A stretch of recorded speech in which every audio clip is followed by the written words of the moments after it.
এবং প্রয়োজনীয়। প্রিয় ভাই, 5 ওয়াক্ত নামাজ আদায় করা ফরজ, এটা কি আমরা সবাই জানি না? নামাজ আদায় না করলে জাহান্নামে শাস্তি ভোগ করতে হবে, এটা আমরা জানি না? নামাজ আদায় না করলে কবিরা গুনাহ হবে, এটা আমরা জানি না? আমরা এগুলো জানি, কিন্তু জানার পরেও আমাদের মধ্যে আমলের যথেষ্ট ঘাটতি আছে, বিশ্বাসেও ত্রুটি আছে। এজন্য বিশ্বাসকে শক্ত করতে হবে এবং আমলেও সেটাকে পরিণত করতে হবে। শুনুন, একজন বান্দা, একজন বান্দি যদি 5 ওয়াক্ত ফরজ নামাজ আদায় করে, আল্লাহ তাআলা ওই বান্দার উপর, ওই বান্দির উপর, ওই নারীর উপর, ওই পুরুষের উপর খুশি হয়ে 10 গুণ বাড়িয়ে 50 ওয়াক্ত নামাজের নেকি দিয়ে দেন। 5 ওয়াক্ত নামাজ আদায় করলে কয় ওয়াক্তের নেকি? আচ্ছা, এই যে 50 ওয়াক্তের নেকির কথা বললাম, এটা আমি মুখে বললে হবে না, তার দলিল লাগবে। দলিলটা শোনেন, সহিহ বুখারী হাদিস নাম্বার 349। আমাদের নবী সাল্লাল্লাহু আলাইহি ওয়াসাল্লাম তার নবুয়তি জীবনের 6ষ্ঠ বর্ষে আসমান, প্রথম আসমান, দ্বিতীয় আসমান, তৃতীয় আসমান, চতুর্থ আসমান, পঞ্চম আসমান, ষষ্ঠ আসমান, সপ্তম আসমান ভেদ করে আল্লাহর সাথে সাক্ষাৎ করতে গিয়েছিলেন। ওই ঘটনাকে কি বলা হয়? তার মানে আপনারা সবাই জানেন। বিস্তারিত ঘটনা আপনাদের জানা আছে, তাই ঘটনাটা বলবো না। এই ঘটনা থেকে মূল একটা শিক্ষণীয় আছে, আজকে আপনাদেরকে হাইলাইট করে শেখাবো যেন কখনো ভুলে না যান। তো 7 তবক আসমান ভেদ করে আল্লাহর সাথে আমাদের নবী সাক্ষাৎ করলেন। সাক্ষাৎ করে আবার সেখান থেকে ফিরে আসছিলেন, আর পরে একই রাতের মধ্যে আবার দুনিয়াতে ফিরে এসেছেন। এই ঘটনা আমরা শুনছি না? শোনেন, রাসূলুল্লাহ সাল্লাল্লাহু আলাইহি ওয়াসাল্লাম বলেন, আমি আল্লাহর সাথে সাক্ষাৎ করতে গেলাম। সেখান থেকে সাক্ষাৎ করার ফলে ফাআউহাল্লাহু ইলাইয়া মা আওহা, ওই রাতে, ভাই একটু সাউন্ড কমাই দিন একটু, ওই রাতে ফাআউহাল্লাহু ইলাইয়া মা আওহা, আল্লাহ আমার উপর যা ওহী করার তা করলেন। এখন কি ওহী করেছেন তার বিস্তারিত বর্ণনা হাদিসে আমাদের নবী বলেননি। তার কিছু অংশ বলেছেন, কিন্তু টোটাল বিস্তারিত বলেননি। যতটুকু আপনার আমার জন্য প্রয়োজন ততটুকু বলেছেন, আর যতটুকু প্রয়োজন নেই ততটুকু শুধু আল্লাহ এবং তার রাসূলের মধ্যেই সীমাবদ্ধ আছে। শোনেন, সব শেষ, আমি বিদায় নিয়ে আসব বিদায় মুহূর্তে। অতঃপর আল্লাহ তাআলা ফাফারাদাল্লাহু আযজা ওয়া জাল্লা আলা উম্মতি 50 সালাতান, অতঃপর আল্লাহ তাআলা আমার নিকটে আমার উম্মতের উপরে দিবারাত্রি 24 ঘন্টায় 50 ওয়াক্ত নামাজ ফরজ করে দিলেন। কয় ওয়াক্ত নামাজ? 50। আচ্ছা, আমরা কি 50 ওয়াক্ত দৈনিক পড়ি? পড়ি না। 50 ওয়াক্ত নামাজের বিধান আল্লাহ দিচ্ছেন, আর কোনো কথা নেই, বাস আমি গ্রহণ করে ওখান থেকে চলে আসছিলাম। সপ্তম আসমান, ষষ্ঠ আসমান, পঞ্চম আসমান, চতুর্থ আসমান, তৃতীয় আসমান, দ্বিতীয় আসমানে যখন আসছি তখন মুসা আলাইহিস সালামের সাথে সাক্ষাৎ। বলেন সুবহানাল্লাহ। মুসা আলাইহিস সালাম বললেন, মা ফারাদাল্লাহু লাকা আলা উম্মতিক, আজকের এই মহা ঐতিহাসিক রাতে আল্লাহ তাআলা আপনার উম্মতের উপরে কি ফরজ করেছেন? মুসা নবী জিজ্ঞেস করছেন কোন নবীকে? বলেন, আমাদের নবীকে। আমাদের নবীকে জিজ্ঞেস করছেন কি ফরজ করছেন। আমাদের নবী বলছেন কি, কুলতু 50 সালাতান, আমি বললাম আল্লাহ তাআলা আমার উম্মতের উপর দিবারাত্রি 24 ঘন্টায় 50 ওয়াক্ত নামাজ ফরজ করেছেন। তখনই আমাদের নবীর কথা শুনে মুসা আলাইহিস সালাম বললেন, ইরজি ফাইন্না উম্মাতাকা লা তুতিকু যালিক, আপনি এখনই আপনার রবের কাছে ফেরত যান, ফেরত গিয়ে এই নামাজ কমায়া আনেন। আপনার উম্মত দিবারাত্রি 24 ঘন্টায় 50 ওয়াক্ত নামাজ পড়তে পারবে না। মুসা আলাইহিস সালাম কিসের ভিত্তিতে বলেছেন? কারণ আমাদের নবীর আগে তিনি নবী হয়ে উম্মত পরিচালনা করে দুনিয়া থেকে বিদায় নিয়ে গেছেন, তার অভিজ্ঞতা ছিল বেশি। এই অভিজ্ঞতার আলোকে তিনি বলেছেন আপনার উম্মত 50 ওয়াক্ত নামাজ পড়তে পারবে না, আপনি আল্লাহর কাছে কি কমায় আনেন। মুসা আলাইহিস সালাম বলছেন তার কথার প্রেক্ষিতে ফারাজাতু ইলা রাব্বি, আমি আমার রবের কাছে ফেরত গেলাম, আল্লাহর কাছে গিয়ে আবেদন করলাম। আল্লাহ তাআলা 5 ওয়াক্ত কমায়ে দিলেন। 50 থেকে 5 গেছে, ভাই কয় ওয়াক্ত রয়েছে? এরপরে আবার আসলেন, আবার মুসা আলাইহিস সালাম ফেরত দিলেন, আবার 5 কমালেন, আবার আসলেন, আবার ফেরত দিলেন, আবার 5 কমালেন। এইভাবে 5 কমাতে গিয়ে 45 অক্ত আল্লাহ কমায়ে দিলেন। রইল কয় অক্ত? সবাই কি আমার কথা শুনছেন? আমি কোনো সুর সারে দেই না, তবে আজকে যে কথাটা বলছি না, আমার বিশ্বাস আপনারা কেউ ভুলবেন না। একটু মনোযোগ দিয়ে শুনতে হবে। 5 ওয়াক্ত রইছে না? 5 ওয়াক্তের বিধান নিয়ে যখন আসছিলাম, তখন মুসা আলাইহিস সালাম বললেন, এখন কি আছে? আমি বললাম 5 ওয়াক্ত। তিনি বললেন, ফারজি রাব্বিক ফাইন্না উম্মাতাকা লা তুতিকু যালিক। আপনি আপনার আল্লাহর কাছে আবারও ফেরত যান, আরো কমান, এইটাও পারবেন। তখন আমাদের নবী সাল্লাল্লাহু আলাইহি সাল্লাম মুসা আলাইহিস সালামের সামনে একটা মন্তব্য করেছেন।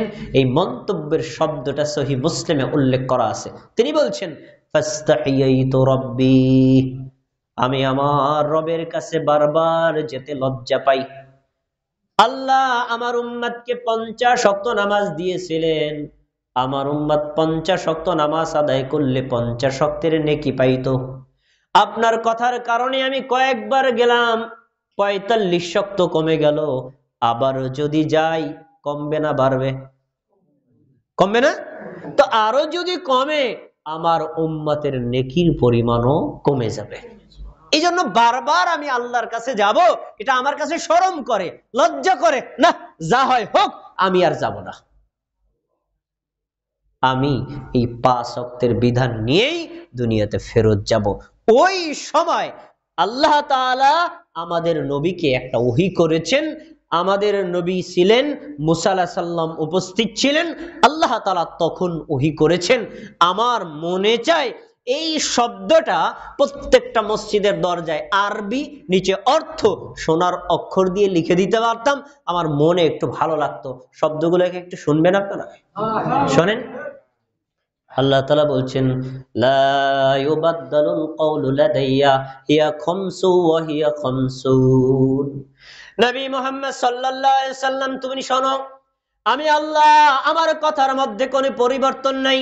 আমি যে 50 ওয়াক্ত ফরজ করেছি ওইটাও ঠিক থাকবে, আর তুমি যে নবী আবেদন করে 5 ওয়াক্ত রেখেছো ওইটাও ঠিক থাকবে। তোমার উম্মত আদায় করবে 5, আমি আল্লাহ 10 গুণ বাড়িয়ে 50 ওয়াক্ত নামাজের নেকি দিয়ে দিব। সবাই বুঝছেন তো আমার কথা? উত্তর দেন তো, 5 ওয়াক্ত নামাজ আদায় করলে কয় ওয়াক্তের নেকি পাওয়া যাবে? এই নেকি শুধুমাত্র আলেমরা পাবে, আর কেউ পাবে না, না? এই নেকি শুধু পুরুষরা পাবে, নারীরা পাবে না, না? সবার জন্য উন্মুক্ত। যে নারী, যে যুবক, যে যুবতী, যে পুরুষ, যে ব্যক্তি হোক, 5 ওয়াক্ত নামাজ আদায় করলে আল্লাহ তাকে 5 নয়, 6 নয়, 7 নয়, 8 নয়, 9 নয়, 10 গুণ বাড়িয়ে 50 ওয়াক্ত নামাজের নেকি দিয়ে দিবে। সবাই কি আমার কথা বুঝছেন? একটা প্রশ্ন করি, দেখি উত্তর বুঝে শুনে দিবেন, কেউ ভুল উত্তর দিবেন না। 5 ওয়াক্ত নামাজ আদায় করলে কয় ওয়াক্তের নেকি পাবেন? তো যদি আপনি 5 ওয়াক্ত নামাজ না পড়েন, কয় ওয়াক্তের নেকি ছুটে যাবে? হ্যাঁ, সঠিক উত্তর দিতে পারেন না অনেকে। ধরেন আমি 5 ওয়াক্ত নামাজ পড়লাম না, আমার নেকি ছুটে যাবে কয় ওয়াক্ত? 5 ওয়াক্তের ছুটবে। তার মানে এই বান্দার, এই বান্দির জন্য লাভ যেমন বেশি, লসটাও তেমন বেশি। আমরা যদি বুদ্ধিমান হই, তাহলে আমাদের কখনো নামাজ পরিত্যাগ করা উচিত। আচ্ছা বলেন তো, আপনারা তো মাদারীপুরের সন্তান, আমিও মাদারীপুরের সন্তান। আপনার পরিচিত এমন একজন ব্যক্তির কথা বলেন যে লোকের বাড়িতে একটা বদলা দিলে 2টা বদলার দাম দেয়, কে আছে? কে আছে? আল্লাহ বান্দার উপর কত দয়ালু, কত দয়ালু, কত মেহেরবান। আরে আপনি পড়বেন 1, আল্লাহ 10 গুণ বাড়াবেন। আপনি পড়বেন 5, আল্লাহ 10 গুণ বাড়িয়ে 50 ওয়াক্ত নামাজের নেকি দিয়ে দিবেন। এর চাইতে বান্দার জন্য পাওনা আর কি হতে পারে?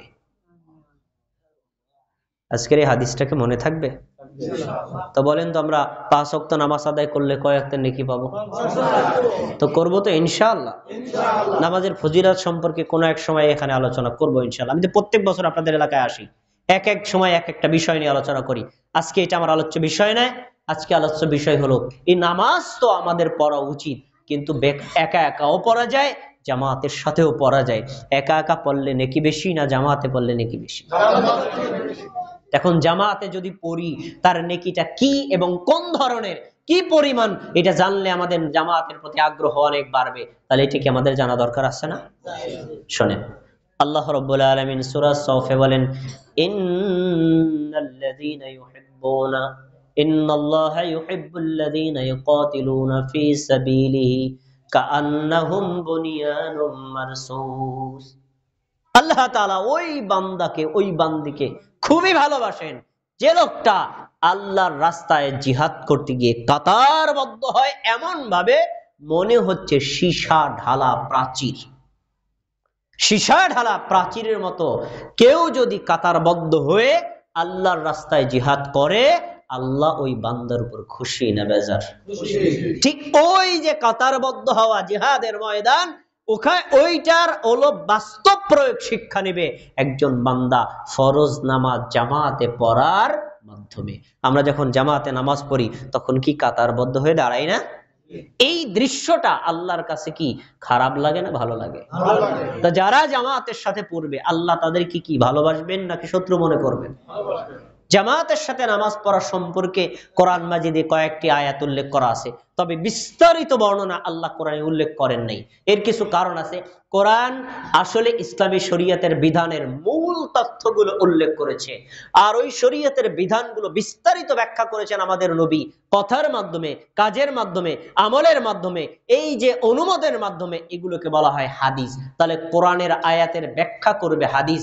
আমরা ওই কোরআনের আয়াত দুই তিনটা জেনে তারপর সেখান থেকে হাদিস থেকে ব্যাখ্যা নেব জামাতে নামাজ পড়ার ফজিলাত এবং পদ্ধতি। দেখেন আল্লাহ কি বলছেন সূরাতুল বাকারা 43 নম্বর আয়াত। আল্লাহ বলছেন, ওয়া আকিমুস সালাতা ওয়া আতুস যাকাতা ওয়ারকাউ মা'আর রাকিঈন।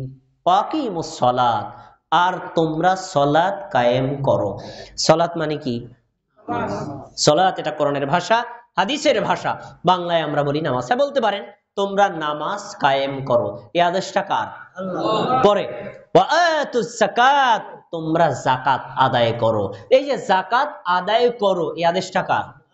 তাহলে নামাজ পড়াও ফরজ, যাকাত দেওয়াও ফরজ। দুইটা কি সমান ফরজ না? এরপরে বলছেন ওয়ারকাউ মা'আর রাকিন, তোমরা রুকুকারীদের সাথে রুকু করো। দেখেন আল্লাহ শুধু এতটুকু বললেই হতো, ওয়ারকা, তুমি রুকু করো, শেষ। যদি আপনাকে বলতেন ওয়ারকা, রুকু করো, তুমি রুকু করো, তাহলে একা একা করতেন। এখানে শব্দটা কি?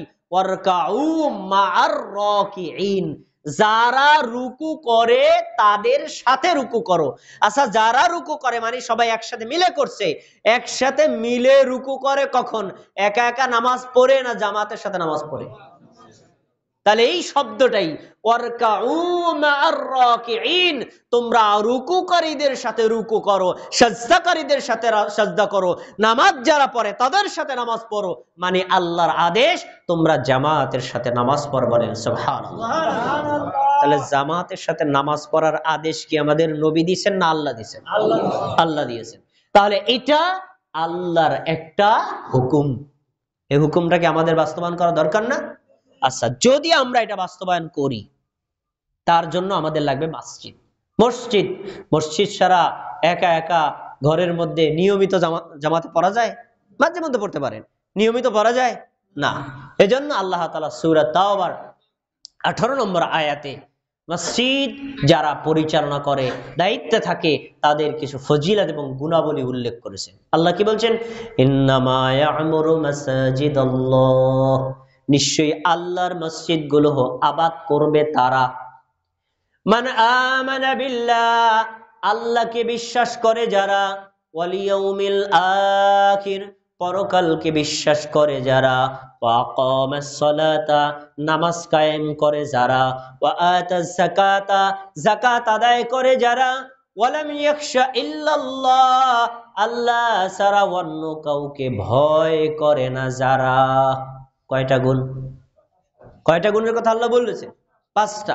দেখেন, মসজিদের সভাপতি, মসজিদের সেক্রেটারি, মসজিদের ইমাম, মসজিদের মুয়াজ্জিন, মসজিদের খতিব, মসজিদের মুসল্লি, সাধারণভাবে সব মুসলিমের জন্য এই 5টা গুণ থাকা দরকার। 1 নম্বর, আল্লাহকে বিশ্বাস করা। আমরা কি বিশ্বাস করি নাকি করি না? সবাই কথা বলেন, আল্লাহকে বিশ্বাস করেন না? 2 নম্বর, পরকালকে বিশ্বাস করা। আমরা মৃত্যুবরণ করলে কবরে যাব, কবর থেকে আবার কিয়ামতের দিন আমরা পুনরুত্থিত হব, এই বিশ্বাস আমাদের আছে না নাই? 3 নম্বর, সালাত আদায় করা। এই যে 5 ওয়াক্ত নামাজ আদায় করা, এটা 3 নম্বর গুণ। আমাদের সমাজে সব মুসলমানের এই গুণ আছে? এই গুণ আছে? আমাদের সমাজে সবাই 5 ওয়াক্ত নামাজ পড়ে? তাহলে এই গুণটাতে তাদের ঘাটতি আছে। কি বলছেন? ওয়া আকামাস সালাত, তারা 5 ওয়াক্ত নামাজ আদায় করবে। 4 নম্বর, যাদের সম্পদ আছে যাকাত ফরজ হওয়ার মতো, এই সম্পদের যাকাত দিবে। 5 নম্বর গুণটা খুবই গুরুত্বপূর্ণ, সবার এই গুণটা দরকার।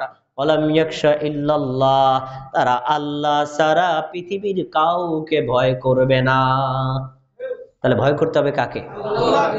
সবাই এক আল্লাহকে ভয় করবে। তার মানে ধরেন আমি আমার ঘরের মধ্যে আছি, আমার ঘরের মধ্যে কেউ ঘুমানো নাই, ফজরের নামাজে আমি ঘুম থেকে উঠলাম না উঠলাম আপনি জানেন না, সমাজের লোক জানে না, এলাকার লোক জানে না, কেউ না জানলেও জানে কে? আল্লাহ। তাহলে সে আল্লাহর ভয় করে নামাজ আদায় করা দরকার আছে না? এই 5টা গুণ আমাদের জন্য দরকার। এখন 5টা গুণের মধ্যে 3 নম্বর গুণ হলো নামাজ আদায় করা। নামাজ যদি আপনি মসজিদের সাথে সংশ্লিষ্ট থাকেন তখনই আদায় করতে পারবেন। এজন্য রাসূলুল্লাহ সাল্লাল্লাহু আলাইহি ওয়াসাল্লাম একটা হাদিস বলেছেন, আহাব্বুল বিলাদি ইলাল্লাহি মাসাজিদুহা ওয়া আবগাদুল বিলাদি ইলাল্লাহি আসওয়াকুহা। এই পৃথিবীর মধ্যে যত জায়গা, যত ভূখণ্ড, যত এলাকা, যত জমি আছে, এই এলাকা, ভূখণ্ড, জমির মধ্যে সবচেয়ে প্রিয় জায়গা আল্লাহর কাছে কোনটা? মসজিদ। এই হাদিস আপনারা জানেন। সবচেয়ে প্রিয় জায়গা হলো আল্লাহর কাছে মসজিদ, আর সবচেয়ে নিকৃষ্ট জায়গা কি? বাজার। তাহলে আমাদের এখান থেকে 2টা শিক্ষা নেই। এক, মসজিদ যেহেতু আল্লাহর প্রিয় জায়গা, আমি কি আল্লাহর বান্দা না? তাহলে আল্লাহর বান্দা মসজিদে সময় দিবে কম না বেশি? আচ্ছা, এবার যান বাজার। বাজার আল্লাহর কাছে অপ্রিয় জায়গা, বাজারে যাওয়া হারাম না, বা একেবারে বন্ধ করে দিবে না, যাবে, প্রয়োজনে যা, ততটুকু প্রয়োজন শেষ হয়ে গেলে আর বাজারে থাকা যাবে না। এই বাজারে আমরা সময় কম দেব, মসজিদে সময় বেশি দেব।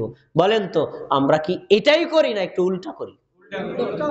বাজারে ঘন্টার পর ঘন্টা থাকি, সময়ের ঘড়ির কাঁটার দিকে তাকাই না।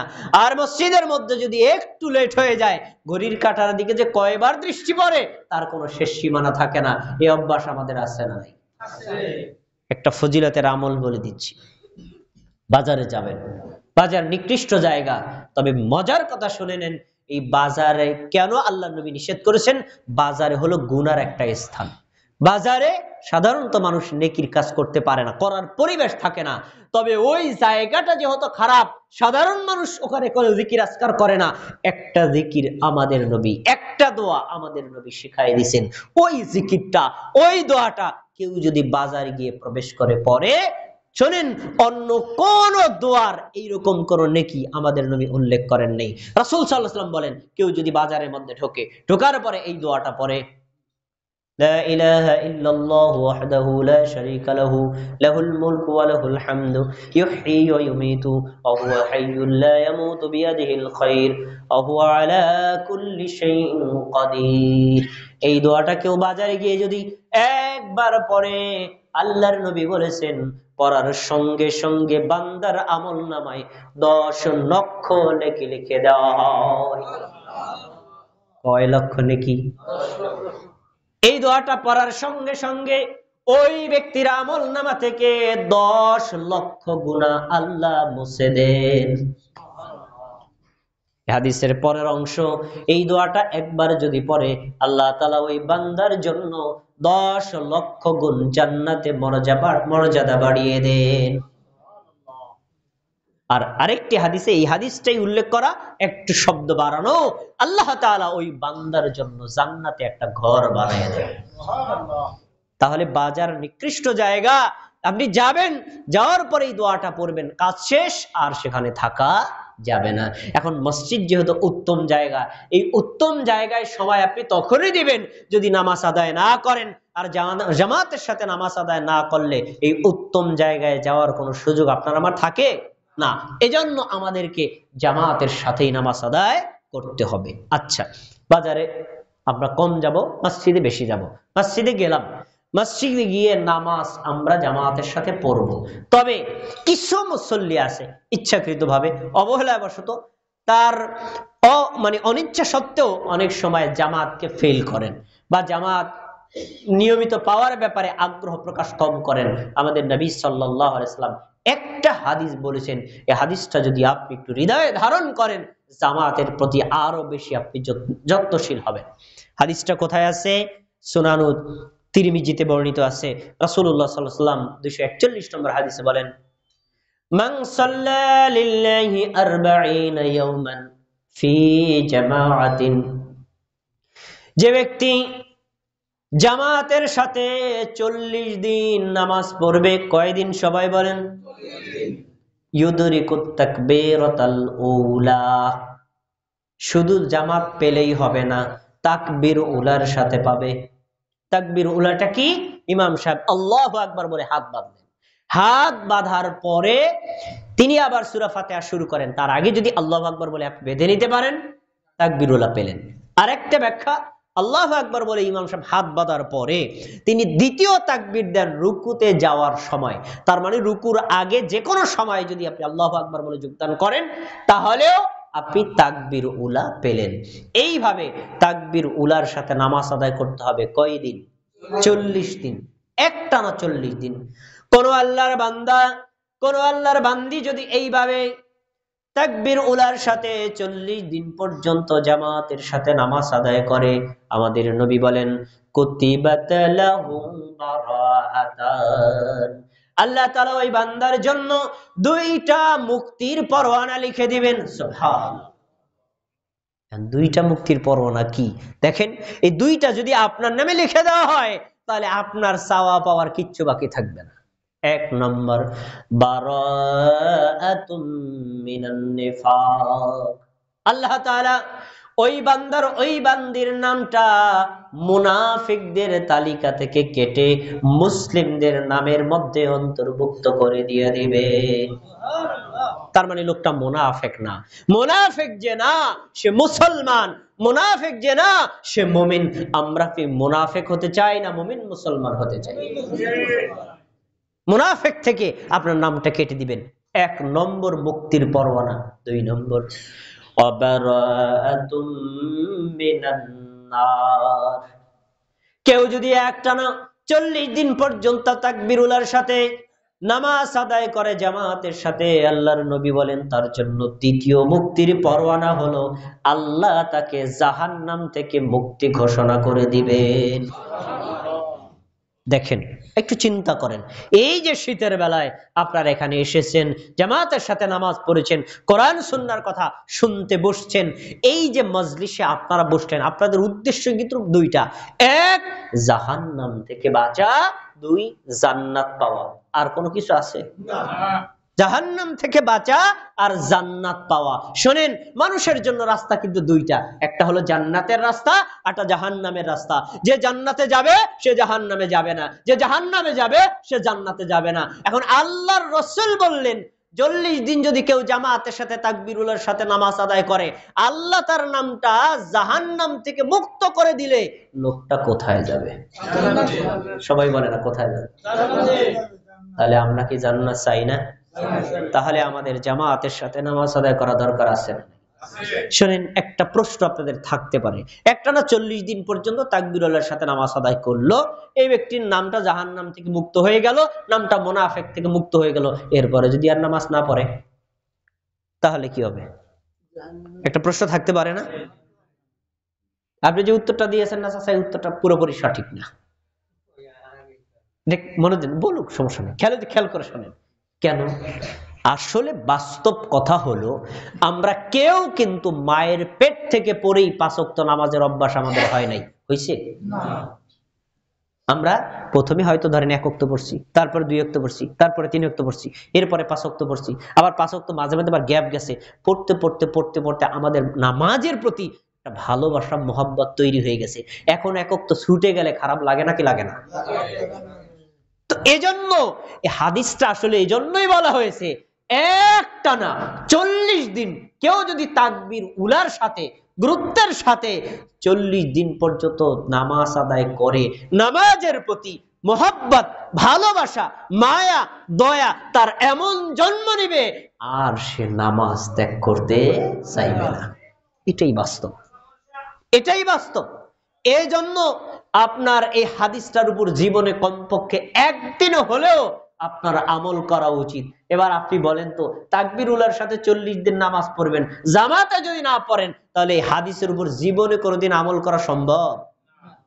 তাহলে হাদিস জামাতের সাথে নামাজ আদায় করার ফজিলত প্রমাণ করে। আচ্ছা, এবার যান, আপনি আর আমি একা একা ঘরের মধ্যে নামাজ পড়তে পারি। যদি নামাজ পড়েন, আপনার ফরজটা আদায় হয়ে যাবে। ফরজটা আদায় হলেও জামাতের সাথে নামাজ পড়লে যেই পরিমাণ নেকি, বাড়িতে একা পড়লে সমান নেকি পাওয়া যাবে? কয় গুণ বেশি কেউ কি বলতে পারেন? আমি হাদিস 3 ধরনের পেয়েছি। একটা হাদিস পেয়েছি 20 গুণ, আরেকটা হাদিস পেয়েছি 25 গুণ, আরেকটা হাদিস পেয়েছি 27 গুণ। আমি 27 গুণের হাদিসটা আপনাদেরকে শোনাই। রাসূলুল্লাহ সাল্লাল্লাহু আলাইহি ওয়াসাল্লাম বলেন, সালাতুর রাজুলি ফিল জামাআতি তাফদুলু সালাতুন ফিল ফাজজি আও তাফদুলু সালাতুন ফি বাইতিহি। কেউ যদি একা একা নামাজ আদায় করে, ঘরের মধ্যে নামাজ পড়ে, ওই ব্যক্তির সাথে কেউ যদি আবার জামাতের সাথে নামাজ আদায় করে, আল্লাহ তার নামাজের মর্যাদা বাড়িয়ে দেন। কতটুকু বাড়ান? দারাজান। আল্লাহ রাব্বুল আলামিন ওই জামাতে নামাজ পড়া ব্যক্তির নেকি 27 গুণ বাড়িয়ে দেন। কয় গুণ বাড়িয়ে দেন?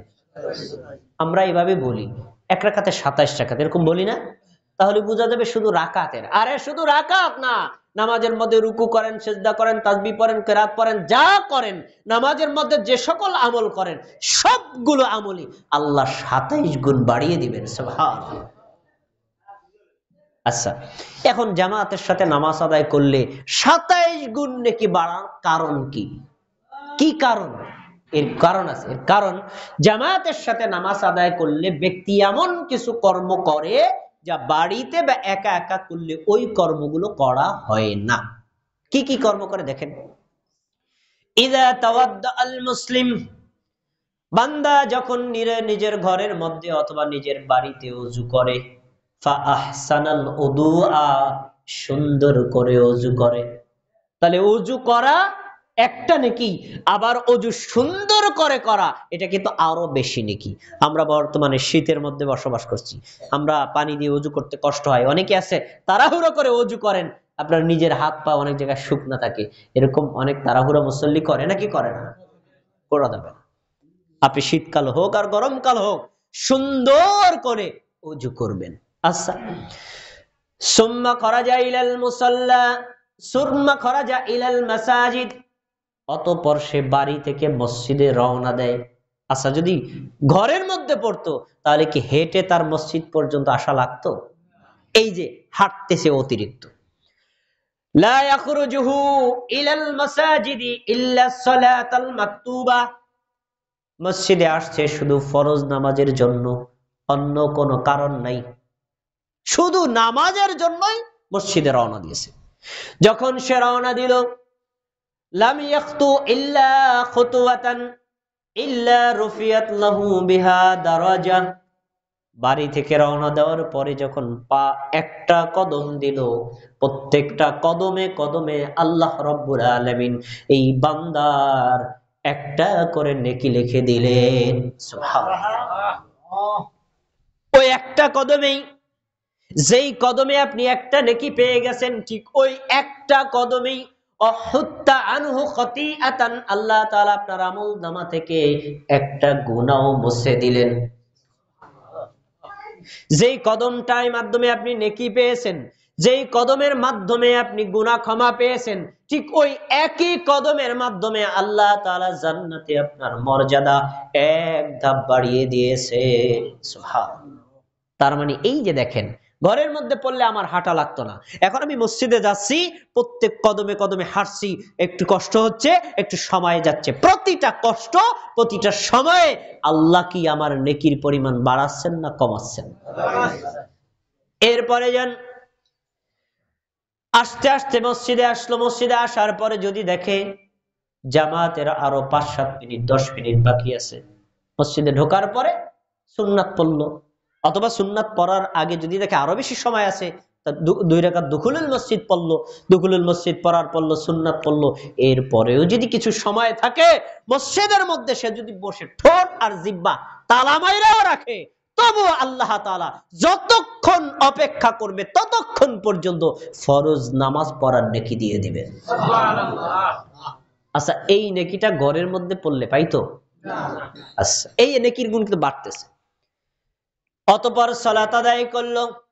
সালাত আদায় করার পরে অনেকে আছে আমরা সালাম ফিরাই এই বাজারের দিকে, বাড়ির দিকে রওনা দেই, সাথে সাথে না বের হয়ে যদি আপনি ওখানে বসে জিকির আজকার করেন, এই যে মাগরিবের সময় আমরা জিকিরের কথা বলছিলাম, 33 বার সুবহানাল্লাহ, 33 বার আলহামদুলিল্লাহ, 33 বার আল্লাহু আকবার, 33 বার সুবহানাল্লাহ, 33 বার আলহামদুলিল্লাহ, 34 বার আল্লাহু আকবার, এই জিকিরগুলো যদি আপনি করেন, যতক্ষণ করবেন আপনার ওযু যদি ভেঙে না যায়, যতক্ষণ মুসাল্লায় বসে থাকবেন, আমাদের নবী বলছেন তুসাল্লিল মালাইকাতু, ফেরেশতারা ওই বান্দার জন্য দোয়া করতে থাকেন। কি বলে দোয়া করেন?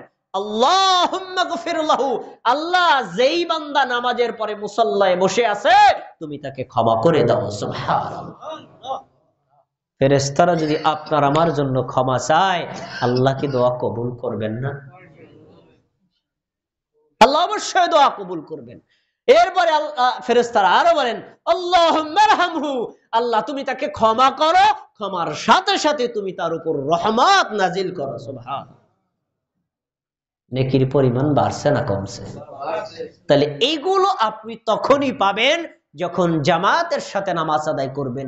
আর যখন একা ঘরের মধ্যে আপনি নামাজ আদায় করেন, এই অতিরিক্ত নেকিগুলো আর আপনি পাবেন না।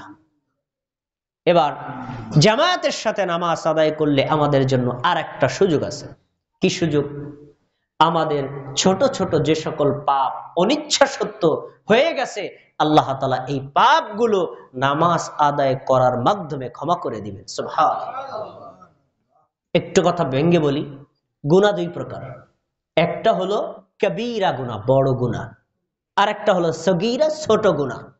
বড় গুনাহ যদি আপনি করেন, নামাজ পড়লে মাফ হবে না, রোজা রাখলে মাফ হবে না, হজ করলে মাফ হবে না, যাকাত দিলে মাফ হবে না। কি করতে হবে? ওই গুনার জন্য তাওবা ইস্তেগফার করতে হবে। আর সাধারণ ছোট যে সকল গুনাহ আপনি করেন, আপনি যদি নামাজ আদায় করেন, অথবা রোজা রাখেন, অথবা যাকাত দেন, অথবা হজ করেন, অথবা অন্য কোন যে কোনো নেক আমল করেন, আল্লাহ তাআলা এই নেক আমলের কারণে ক্ষমা করে দিবেন। তো তারই একটা ক্ষমার সুযোগ হলো জামাতের সাথে নামাজ আদায় করা। দেখেন হাদিসে কি বলেছেন রাসূলুল্লাহ সাল্লাল্লাহু আলাইহি ওয়াসাল্লাম বলেন, আলা আদুল্লুকুম আলা মা ইয়ামহুল্লাহু বিল খাতায়া ওয়া ইয়ারফাউ বিহিদ দারাজাত। আমার সাহাবীরা শোনো, আমি কি তোমাদেরকে এমন একটা আমলের কথা বলবো না, যে আমলটা যদি তোমরা করো আল্লাহ তাআলা তোমাদের আমলনামা থেকে গুনাহগুলো ক্ষমা করে দিবেন। সুবহানাল্লাহ। আমাদের নবী সাহাবীদেরকে বলেছেন, আমি নবীর কথায় আপনাদেরকে বলছি। আচ্ছা, আপনারা কি এমন একটা আমল জানতে চান না যে আমলটা করলে আপনাদের গুনাহ ক্ষমা হবে? চান না? এরপরে ওয়ারফাউ বিহিদ দারাজাত, শুধু গুনাহই ক্ষমা হবে না, আল্লাহ তাআলা আপনার জন্য জান্নাতে মর্যাদা কয়েক ধাপ বাড়িয়ে দিবেন। এটা কি আপনারা চান না? কি করতে হবে? 2টা আমল করতে হবে। 1 নম্বর হলো ইসবাগুল উযুই আলাল মাকারি, কষ্ট করে হলেও সুন্দর করে ওযু করতে হবে। সুন্দর করে সুন্নাত মোতাবেক প্রত্যেকটা অঙ্গ 3 বার সুন্দর করে ধৌত করা, আর সম্পূর্ণ মাথা 1 বার করা। এটা যদি আপনি সুন্দর করে ওযু সুন্নাত মোতাবেক করেন, আল্লাহর রাসূল সাল্লাল্লাহু আলাইহি ওয়াসাল্লাম বলেন এই আমলটার কারণে আল্লাহ আপনার পাপ ক্ষমা করে দিবেন, এই আমলটার কারণে আল্লাহ জান্নাতে আপনার মর্যাদা বাড়িয়ে দিবেন। সুবহানাল্লাহ। এবার পরেরটা, ওয়াকাসরাতুল খুতা ইলাল মাসাজিদ, আর মসজিদে বারবার গমন করা। মসজিদে যদি তুমি বারবার যাও আর বারবার আসো, আল্লাহ তাআলা তোমার গুনাহ ক্ষমা করে দিবেন, আর আল্লাহ তাআলা জান্নাতে তোমার মর্যাদা বাড়িয়ে দিবেন। আচ্ছা, মসজিদে কি আমরা কেউ যদি নামাজ আদায় না করে, জামাতের সাথে নামাজ না পড়ে, সে কি মসজিদে বারবার যায়? যায়? তা আপনারা যারা নামাজ আদায় করেন, যদি 5 ওয়াক্ত নামাজ আদায় করেন, তাহলে 5 বার মসজিদে গেলেন, আবার 5 বার মসজিদ থেকে আসলেন, 5 5 10 বার গমন আর আগমন করা হলো। তাহলে জামাতের সাথে নামাজ আদায় করলে এই ব্যক্তির পক্ষে মসজিদে বারবার গমনাগমন করা সম্ভব হয়। এই আমলটা যদি আপনি করেন, বারবার মসজিদে যান, বারবার মসজিদ থেকে আসেন, এই অভ্যাস যদি করেন, আল্লাহ তাআলা আপনার পাপ ক্ষমা করে দিবেন, জান্নাতে আপনার মর্যাদা বাড়িয়ে দিবেন। সুবহানাল্লাহ। আরেকটা হাদিস বলবো, এই হাদিসটার পরে আমরা যাব নামাজ আদায় জামাতে কিভাবে করব তার পদ্ধতি সম্পর্কে। এখন একটা হাদিস যে বলবো, এই হাদিসটা সাধারণত আপনারা শোনেন নাই। শোনেন, আমরা অনেকে আছি একদম অবহেলা করি, জরুরি কোনো কাজ নাই, খুব বেশি প্রয়োজন নাই, অবহেলাবশত জামাতকে ফেল করি। এমন অভ্যাস লোক আছে না? নাই? আছে, প্রত্যেক সমাজে আছে। কিন্তু এই কুঅভ্যাস বর্জন করতে হবে। একজন লোক প্রয়োজনে হয়তো দেরি হতে পারে, বা ভুলে গেছে, টের পায় নাই, আজান শুনতে পারে নাই, ঘড়ির টাইম দেখতে পারে নাই, এগুলো কারণ থাকতে পারে, কিন্তু অবহেলাবশত জামাত মিস করা যাবে না। যেই ব্যক্তি জামাতকে গুরুত্ব দিয়ে জামাতের সাথে নামাজ আদায় করে, তার জন্য কি নেকি আছে, একটা হাদিস বললে আপনি অবাক হয়ে যাবেন। দেখেন, সুনানে আবু দাউদ হাদিস নাম্বার 558, আবু উমামা রাদিয়াল্লাহু তাআলা আনহু বলেন, রাসূলুল্লাহ সাল্লাল্লাহু আলাইহি ওয়াসাল্লাম বলেছেন, মান খরাজা মিন বাইতিহি, যে লোকটা ওযু করে নিজের ঘর থেকে, নিজের বাড়ি থেকে বের হলো, মুতাতাহহিরান ইলা সলাতি, মুতাতাহহিরান মানে ওযু পবিত্র হয়ে সালাতের দিকে বের হলো। কোন সালাত? মাকতুবাতি, ফরজ সালাত, জামাতের সাথে আদায় করার জন্য।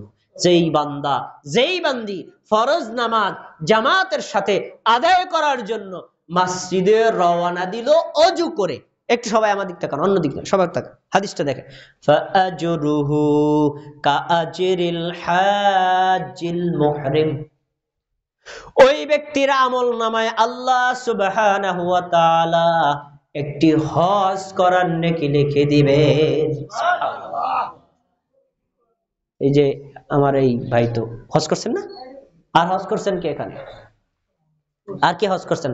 হাজী সাহেব আপনি আছেন, আপনারা তো অনেক আগে করছেন, বর্তমানে হজ করতে গত বছর, এই যে গত বছর আমার এক শিক্ষক হজ করতে গেছেন, জিজ্ঞেস করলাম সব মিলে কত গেল, 8.5 লক্ষ টাকা খরচ হয়েছে। আর আপনারা করছেন তখন কত লাগছিল? 1,05,000। এই যে 1 লক্ষ টাকা লাগছে, আর এখন 8.5 লক্ষ টাকা লাগছে। এই বছর মানে একটু কমছে, কমলে নয়, ধরলে আমি 1 লাখই বাদ দিলাম, 7 লক্ষ টাকা। এখানে বলেন তো ভাই, 7 লক্ষ টাকা দিয়ে হজ করার তৌফিক কার কার আছে? কয়জনের আছে? কয়জনের আছে? নাই তো। কিন্তু 7 লক্ষ টাকা খরচ করে হজ করতে যাওয়ার তৌফিক নাই, কিন্তু নিজের ঘর থেকে জামাতের সাথে নামাজ আদায় করতে মসজিদে আসার তৌফিক আমাদের আছে না নাই? তাহলে আমরা কি একটু চেষ্টা করতে পারি না? হে আল্লাহ, আপনার কাবা ঘরে যাওয়ার মতো তৌফিক আমাদের হলো না, নবীর হাদিস অনুযায়ী আমল করে হজের নেকির আশায় আমরা ঘর থেকে বের হলাম, ঘর থেকে বের হয়ে জামাতের সাথে নামাজ পড়তে আসলাম। আল্লাহ, তুমি আমাদের আমল নামায় পরিপূর্ণ হজের নেকি দিয়ে দিও। আল্লাহ কি দিতে পারেন না? পারেন না? হাদিস আর অনেক আছে, আর বলার সময় পেলাম না। আচ্ছা, আমরা এতক্ষণ পর্যন্ত যে কথাগুলো শুনলাম, তাতে আমরা একটা সিদ্ধান্ত নেই, আমরা কি এখন থেকে নামাজ জামাতের সাথে পড়ার চেষ্টা করবো ইনশাআল্লাহ? মাঝে মধ্যে ছুটে যেতে পারে, আমারও ছোটে, আপনারও ছুটবে, কিন্তু এটা অবহেলাবশত বা কন্টিনিউ হতে পারবে না। তবে আলোচনার উপর একটা সম্পূরক কথা বলে যাই, নাহলে আপনাদের মনে প্রশ্ন জেগে থাকবে যে কখন কখন একটা লোক জামাত ত্যাগ করতে পারে। এক, নারী জামাতের সাথে নামাজ না পড়লে তার কোনো সমস্যা নেই, আবার জামাতে পড়তে পারে, তার জন্য শর্ত আছে। মসজিদে মহিলাদের যাতায়াত রাস্তা আলাদা, তাদের পেশাবখানা আলাদা, তাদের টয়লেট আলাদা, তাদের অজু আলাদা, পুরুষের সাথে তাদের কোনো সাক্ষাৎ নাই, পরিপূর্ণ পর্দার ব্যবস্থা আছে। এমন যদি নিরাপদ থাকে তাহলে মহিলারা যেতে পারে। কিন্তু যদি জামাতে মহিলারা না যায় তাতে তাদের কোনো গুনাহ হবে? এই ছাড়টা মহিলারা পাবে, আপনি আমি পাবো না। এক। 2 নম্বর, কেউ যদি আউয়াল ওয়াক্তে নামাজ আদায় করে তাহলে সে জামাতে না পড়লেও তার কোনো গুনাহ হবে না। 3 নম্বর, কেউ যদি মুসাফির অবস্থায় হয়, ধরেন এখান থেকে ঢাকা গেলেন, এখান থেকে চট্টগ্রাম গেলেন, মাঝখানে আপনি পথিমধ্যে ব্যস্ততা থাকতে পারেন, গাড়ি ধরার ব্যস্ততা থাকতে পারে, এরকম কোন পরিবেশ হলে আপনি জামাত ছেড়ে দিতে পারেন, একা একা ফরজ নামাজ পড়তে পারেন, তাতে আপনার কোনো গুনাহ হবে না।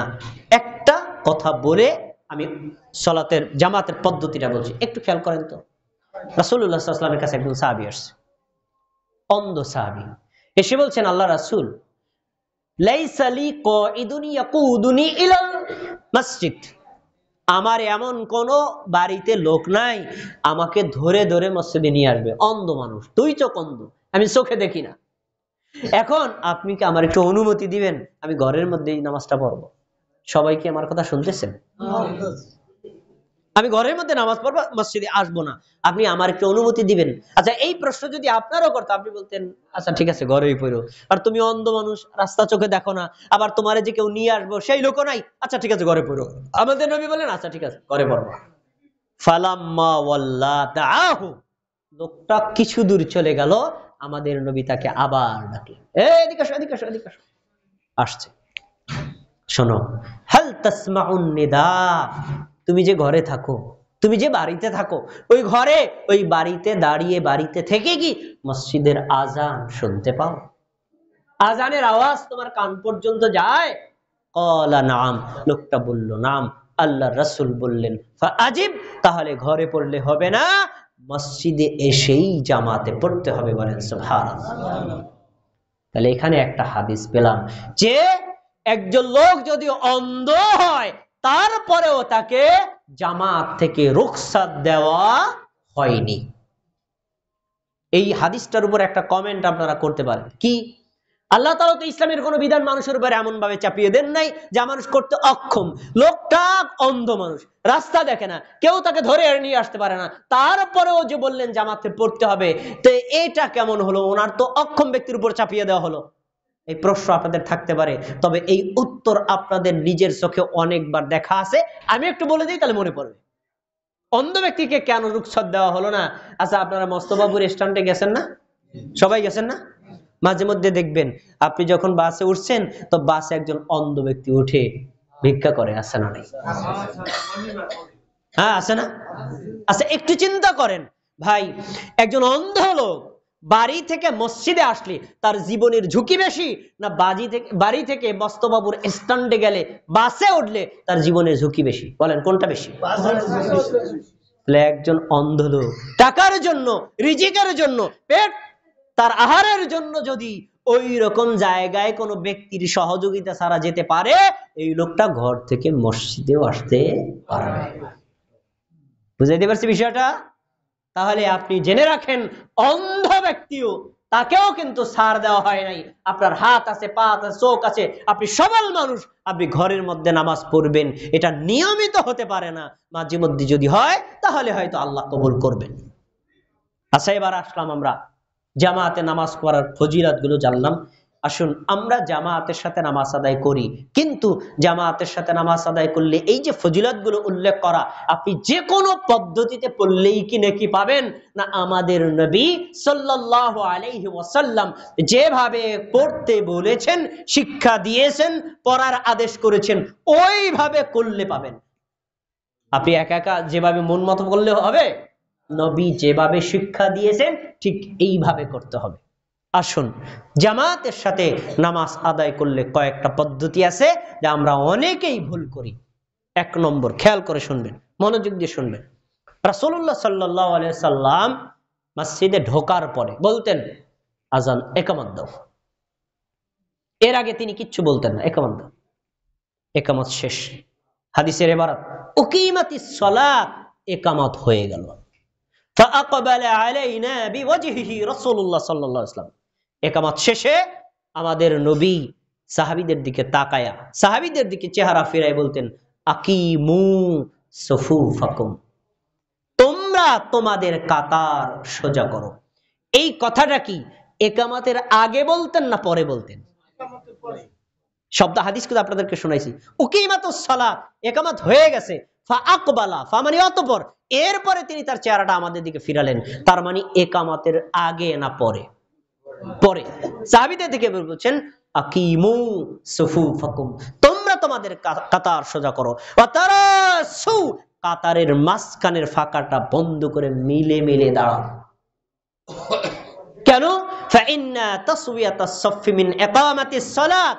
আরেকটা হাদিস আসছে, ফাইন্না তাসওয়াতাস সাফফি মিন হুসনিস সালাত, কেননা নামাজে কাতার সোজা করা নামাজ কায়েমের একটা অংশ, নামাজে কাতার সোজা করা নামাজের সৌন্দর্যের একটা অংশ। বলেন সুবহানাল্লাহ।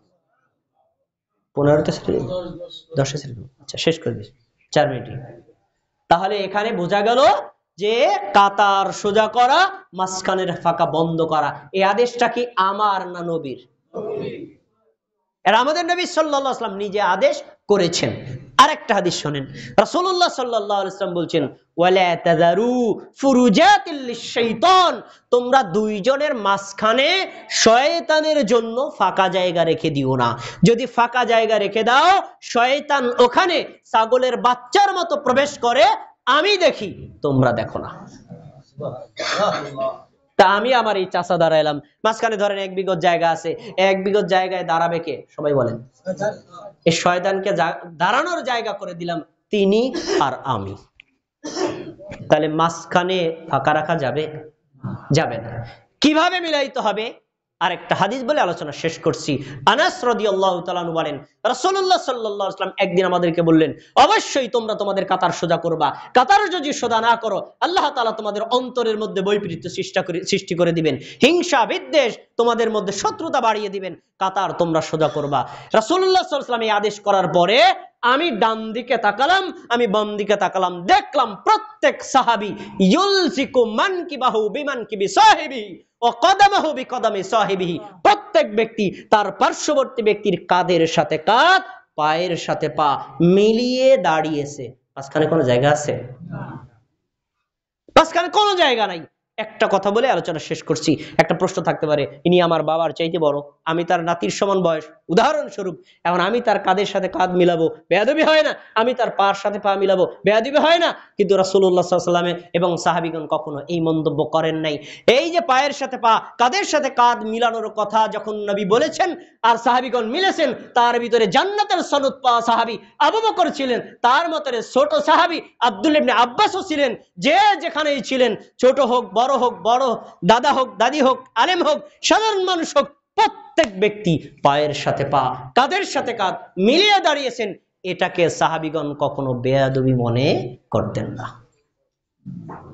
তাহলে আজকে আমরা একটা শিক্ষা নেই, আমরা কাতারের মাঝখানে ফাঁকা রাখবো না মিলে মিলে দাঁড়াবো? যদি মিলে মিলে দাঁড়ান, একটা উপকার আছে। সেই উপকারটা কি?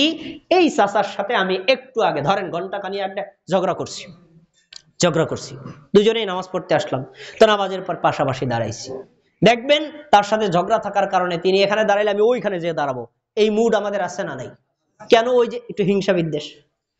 আর এই চাচা যখন আমার পাশে দাঁড়ালেন, একটু আগে ঝগড়া করছি, সমস্যা নাই, এখন আমরা আল্লাহর বান্দা, আল্লাহর কাতারে দাঁড়িয়ে গেলাম, যখন তার কাঁধের সাথে কাঁধ মিলিয়ে দিলাম, পার সাথে পা মিলিয়ে দিলাম, মাঝখানে ফাঁকা বন্ধ করলাম, একটু আগে আমার প্রতি তার যা রাগ ছিল কমছে না বাড়ছে? কমছে না?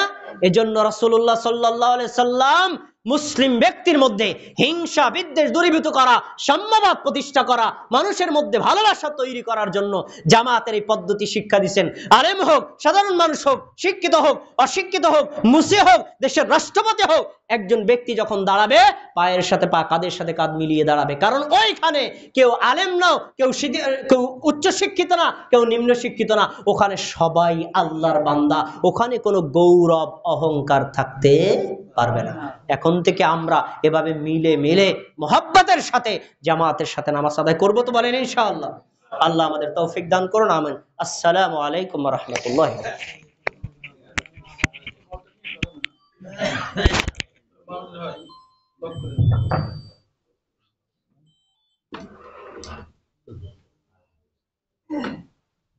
জামাত 15 তাই না? যাদের ওযু নাই ওযু করে ফেলেন আর বাইরে বের হয়েন না। ঘরে বন্ধ করবেন। আল্লাহু